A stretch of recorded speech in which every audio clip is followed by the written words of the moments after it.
G'day folks, this is my recent battle with some Circlips, which turned out to be a lot stronger than I expected.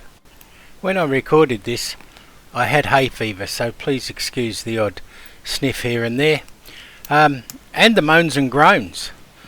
I didn't realise how strong these Circlips were. It was amazing. Oh, that was a struggle.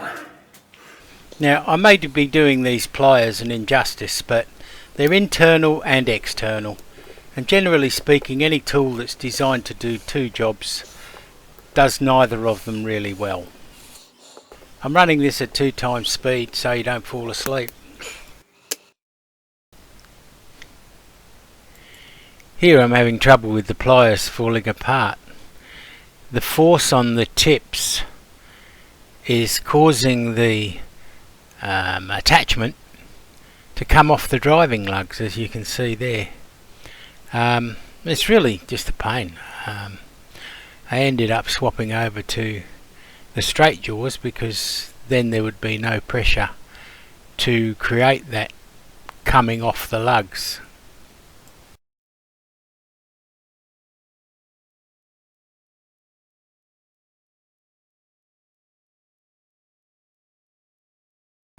It worked to some extent, but really the pliers were still not the right pliers for the job, or I didn't think so anyway.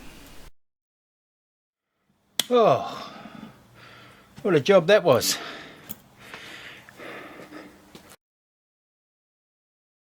So I set out to buy myself some new pliers, and in the Knipex range it was a 19 I think to 60 or a 40 to 100.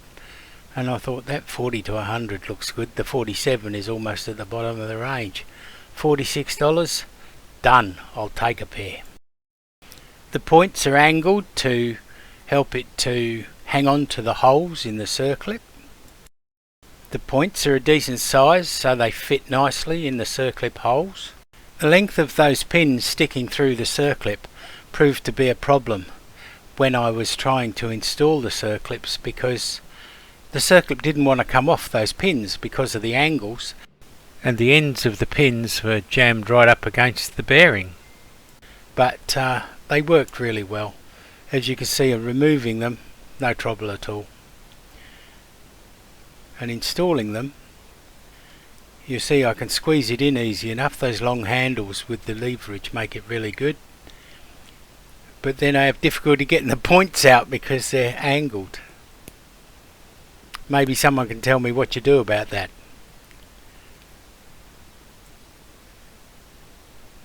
Yeah, maybe the 19 to 60 pliers would have been a bit better, but these really made it easy to squeeze this circlip in.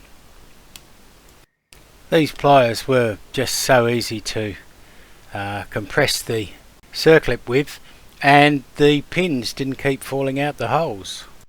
The only issue I had was getting the circlip down into the groove because of the long pins. But I guess, as I actually bought these to do this job, if I have any more of these rollers to make, I could actually just grind a bit off the tips.